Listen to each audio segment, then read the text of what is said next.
Bom, pessoal, na aula de hoje a gente vai discutir a lei de Ampère. A lei de Ampère ela é essencialmente uma consequência direta da lei de Biot-Savart. Só que ela é bem menos intuitiva do que a lei de Biot-Savart é, no final das contas. O que é o que essa lei diz? Ela diz o seguinte: imagina que eu tenha uma densidade corrente J aqui, tá? E eu tenho um circuito C, tá? Esse circuito C aqui. Esse circuito C vai definir uma superfície, né? E essa superfície ela vai ser então atravessada por uma corrente I, tá? Que é chamada I inc aqui, que é significa que ela está dentro do meu circuito. Se eu calcular H, circulação de H ao longo desse circuito, isso vai ser igual a corrente que está no interior, que atravessa o circuito. Tá? Então, basicamente, é essa a ideia. Então, vocês veem que ela é equivalente à lei de Gauss, só que no lugar de ter o teorema de Gauss, tem o teorema de Stokes aqui no final das contas, tá? Porque essa quantidade aqui, ela é essencialmente o seguinte.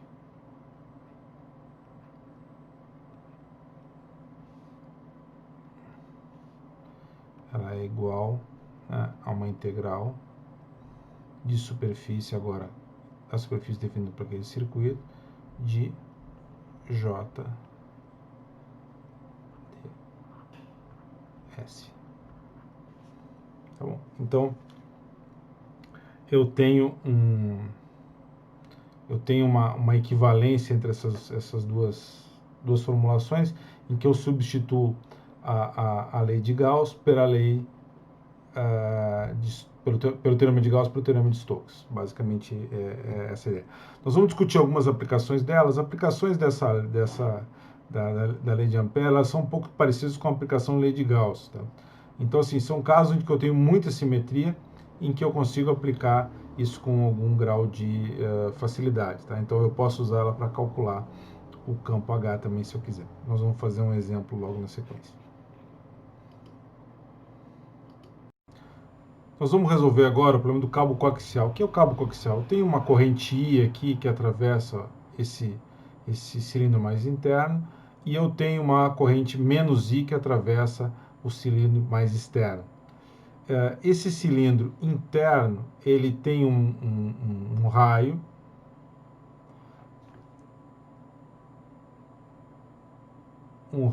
que vai ser basicamente o seguinte. Aqui, essa quantidade aqui vai ser A. Eu tenho essa quantidade aqui que vai ser B. E eu tenho essa aqui que vai ser C. Tá? Então eu tenho o raio mais interno é A, o raio do meio é B e o raio mais externo é C. E eu quero aplicar então a lei de Ampère para esse caso aqui. Eu tenho várias situações para considerar. Tá? Então, o caso mais fácil de começar é ρ menor que A, que é no interior do menor cilindro. Bom, obviamente nós vamos usar coordenadas cilíndricas para esse caso, né? O campo H vai ser mais ou menos equivalente a um fio, né? Então a gente espera que, devido à simetria do problema, que eu não vou entrar em detalhes aqui, eu espero que o campo H ele vai ser uma F que vai essencialmente depender de ρ e vai apontar na direção a θ. Tá?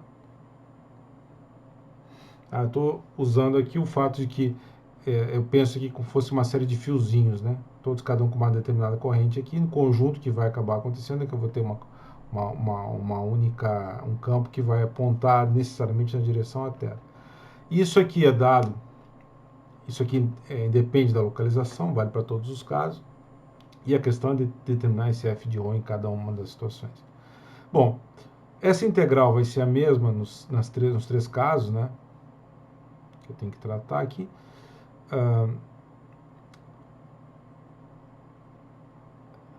Mas o que vai acontecer?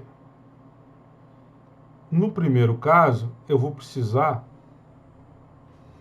Isso é um fator complicante para nós aqui, mas eu preciso...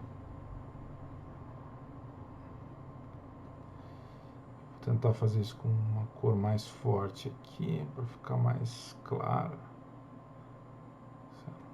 Assim, talvez. A minha superfície, eu vou precisar do equivalente de uma lei de Gauss, que eu chamo de superfície amperiana aqui. Tá? Então, eu vou, para aplicar esse teorema aqui, eu preciso ter uma... Preciso definir esse circuito amperiano, não a superfície amperiana, circuito amperiano aqui, que ele vai ter um raio ρ, que vai estar entre A e B, né? Para garantir esse caso.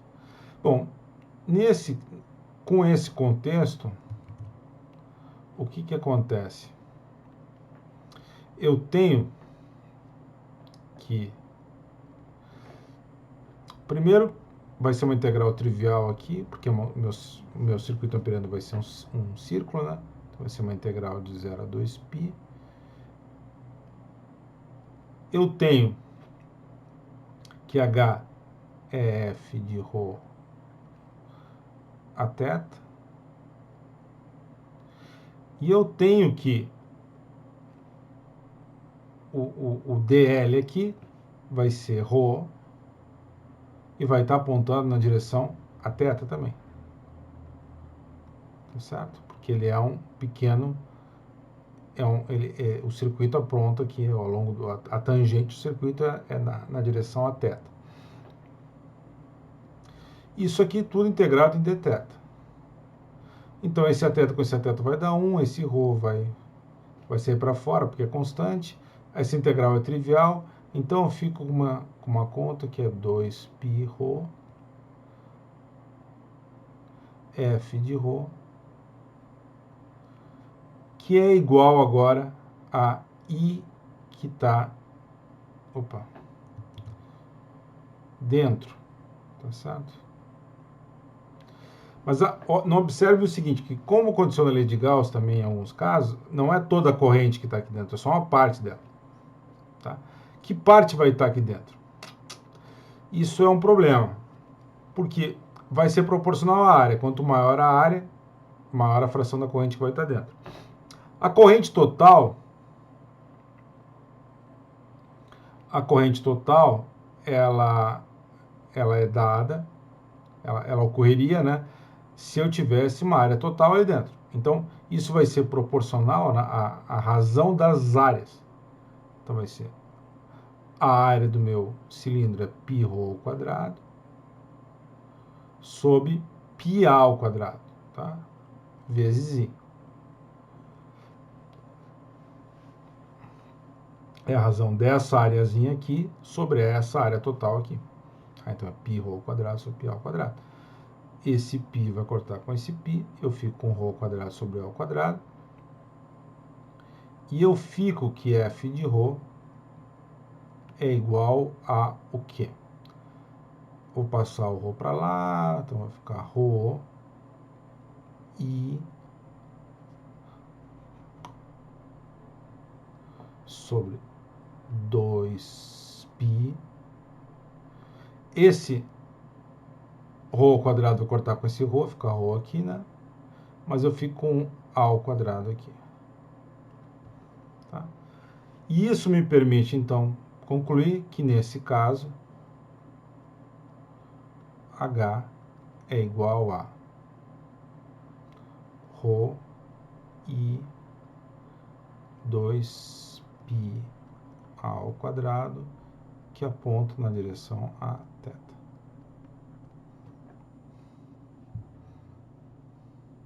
Tá?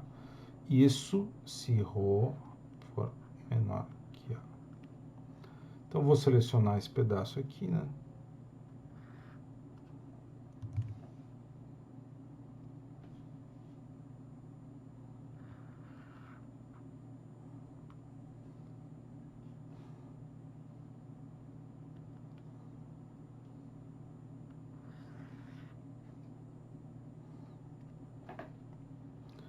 e vou botar para cá.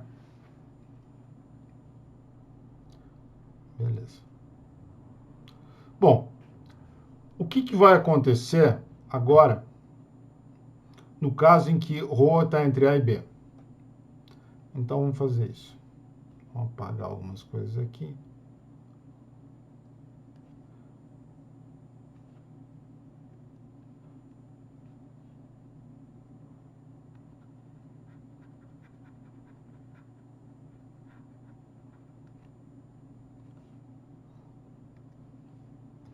Então, agora o que vai acontecer se eu estou nesse caso aqui?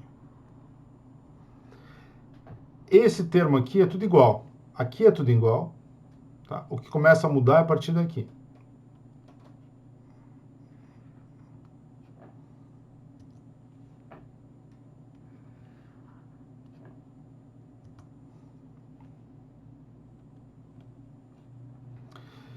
O que vai acontecer agora se ρ está entre A e B? Se ρ está entre A e B, esse meu I inc aqui vai ser dado por I. Simplesmente. Tá? Porque é a corrente inteira que vai estar ali dentro. E aí fica relativamente fácil calcular H, porque H nesse caso vai ser I sobre 2π ρ a θ. Ótimo. Tá? Então, isso aqui, se ρ é menor que A, maior que A é menor que B.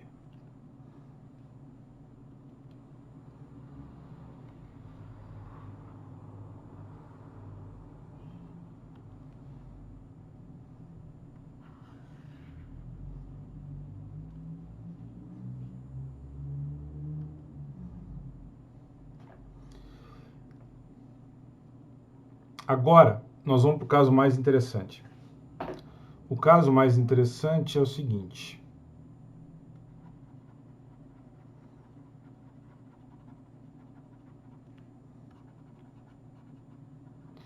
Eu estou entre B e C. Entre B e C, o que vai acontecer? Vai acontecer essencialmente a mesma coisa.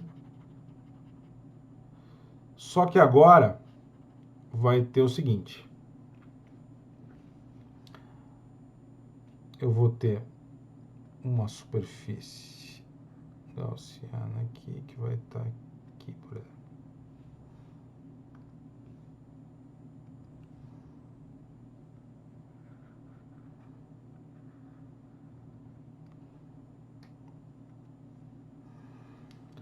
O que vai ser? Qual a corrente que vai estar ali dentro?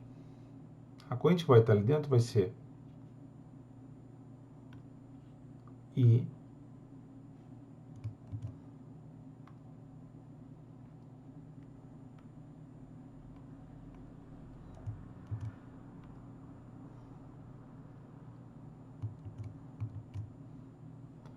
vai ser I mais essa corrente aqui vai ser negativa, né? Então, vai ter uma pequena contribuição que vai ser essa parte aqui, ó. Essa partezinha que está aqui dentro. Essa partezinha vai ser proporcional à área, né?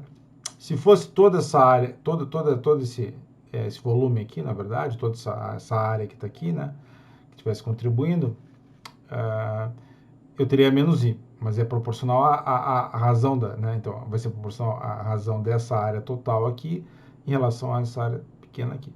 Essa área, a área menor ali, ela vai ser π b ao quadrado, ρ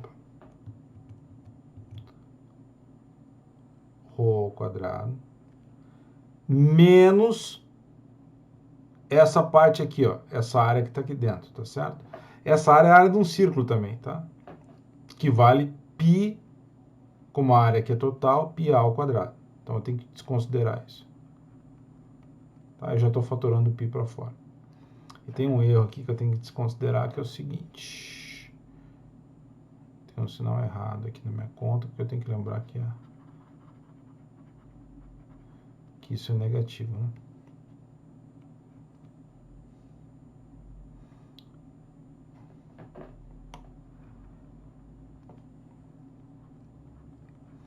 E aqui embaixo vai ficar b ao quadrado menos... Vai ficar... Isso é a área total, né? Seria c ao quadrado menos a ao quadrado.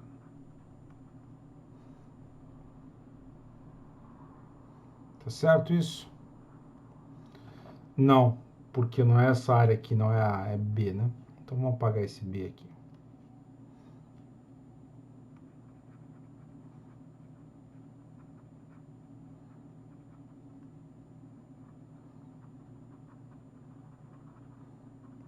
Errado isso. Tá errado, porque é B ao quadrado. Ah, é daqui até aqui, ó. Daqui até aqui, não daqui até aqui, como eu tinha voltado. Quando ρ for igual a B, quando for igual a C, ó, que vai pegar toda essa região aqui, então vai ficar C ao quadrado menos B ao quadrado, C ao quadrado menos B ao quadrado. Isso vai dar exatamente o que eu quero que dê, que é zero, tá certo? Quando ρ for igual a C, isso aqui vai cortar, isso vai cortar, vai cortar todo mundo com todo mundo, e vai ficar I menos I, que vai dar zero. Então tá certo. Mas eu posso cortar aqui, ó. Eu posso finalmente escrever isso da seguinte maneira. Eu posso fatorar I aqui.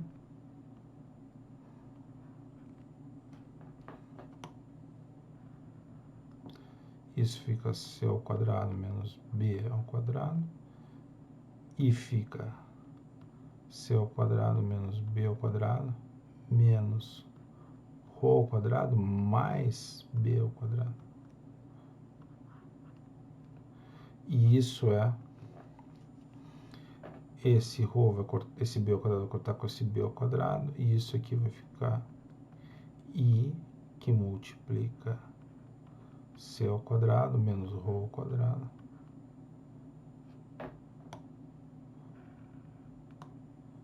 C ao quadrado menos B ao quadrado. Tá certo? É isso. Então, quando ρ for igual a C, isso vai dar zero.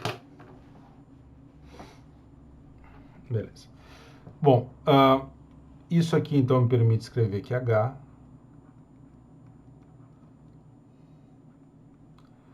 vai ser igual... É relativamente trivial fazer isso, né? Vai estar na... Isso aqui é o meu I, agora eu tenho que escrever f de ρ aqui, né? Eu vou fazer esse passo rapidamente, porque é basicamente igual aos outros, né? Então vai ser I sobre 2 πρ, que vai multiplicar C ao quadrado menos B ao quadrado. Opa.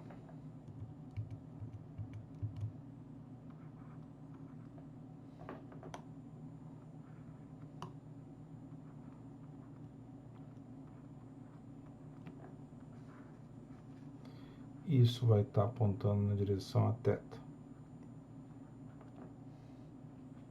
Bom, agora eu posso selecionar essa região aqui, né?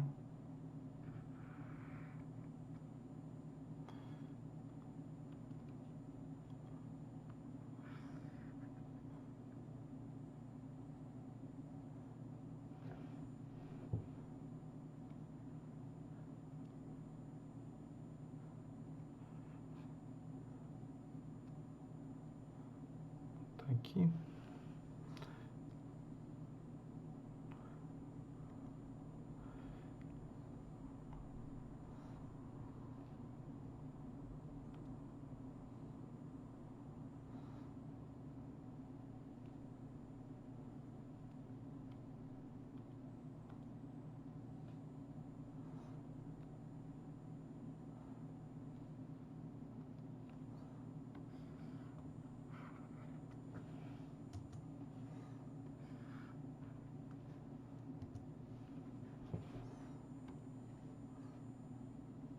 Isso tudo, é claro, se ρ for maior do que B e menor que C. Agora, eu tenho deixa eu fazer um cercadinho aqui.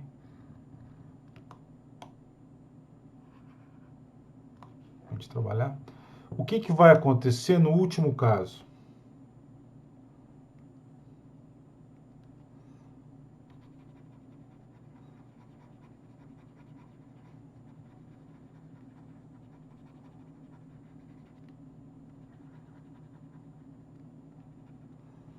Em que ρ é maior que C. ρ é maior que C, isso implica no seguinte: essa parte da conta está igual, mas só que agora a corrente total que vai estar em ρ maior que C vai ser zero. Como ρ não é zero, né? Então isso implica que Fρ é zero e isso vai implicar que H é zero. Então H vai ser igual a zero se ρ for maior que C. Então a gente consegue com isso calcular o caso do cabo coaxial. E eu vou representar isso graficamente logo na sequência para vocês verem.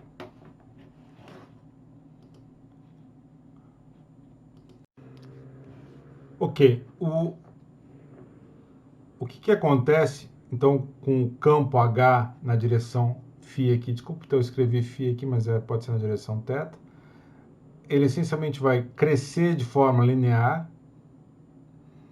tá? Eu fiz um exemplo aqui, quando tem os raios 1, 2 e 3, tá? Então ele cresce de forma linear até atingir um pico, em 1. Depois ele decai, e decai de novo com duas formas levemente diferentes, tá? Que vão estar relacionadas, então, às correntes que estão passando ali dentro, tá? Então ele vai cair de uma forma. Essa última curva aqui, ela vai continuar tendendo ela vai tender a zero exatamente quando chegar no último ponto, tá? Então é zero aqui, ó, tá? Tá um pouco estranho esse meu desenho, mas é zero, tá? Então aqui ela tende a zero. E a partir daqui ela vale, é nula para sempre. Tá? Então esse é o campo magnético no interior de um cabo coaxial.